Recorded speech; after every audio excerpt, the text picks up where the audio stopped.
আসানসোলের সবজি বাজারে টাস্ক ফোর্সের অভিযান। আসানসোল কুলটির বরাকত ও নিয়ামতপুরের সবজি বাজারে টাস্ক ফোর্সের অভিযান। পশ্চিম বর্ধমানের টাস্ক ফোর্সের সদস্যরা প্রথমে বরাকর সবজি বাজার পরিদর্শন করেন, তারপর নিয়ামতপুর সবজি বাজার পরিদর্শন করলেন।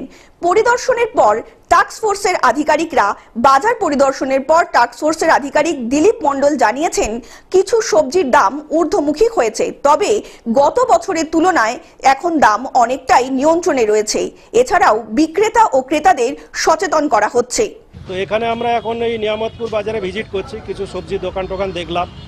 তো ব্যবসাদারদেরকে যে ওজনের যে মেশিন আর কি, ওয়েইং ব্যালেন্স, এগুলো নিয়ে একটু আমার মনে হয় সচেতনতা দরকার। যেসব বিম ব্যালেন্স যেগুলো আর কি, ওই তুলাদণ্ড টাইপের যেগুলো, এগুলো সব দেখছি ব্যবহার করছে। এখানে বাটখারা স্টাম্পিং ঠিকঠাক নেই, তো তাদেরকে অ্যাডভাইস করা হলো ওগুলোকে স্টাম্পিং করাতে। আসানসোল থেকে সৌমিত্র গাঙ্গুলির রিপোর্ট, গ্লোব নিউজ। এখন থেকে গ্লোব টিভি দেখুন আপনার স্মার্টফোনেও। গুগল প্লে স্টোর অথবা অ্যাপল স্টোর থেকে ডাউনলোড করুন গ্লোব টিভি লাইভ অ্যাপ। এছাড়া জিও টিভি অ্যাপ থেকে দেখুন গ্লোব টিভি লাইভ।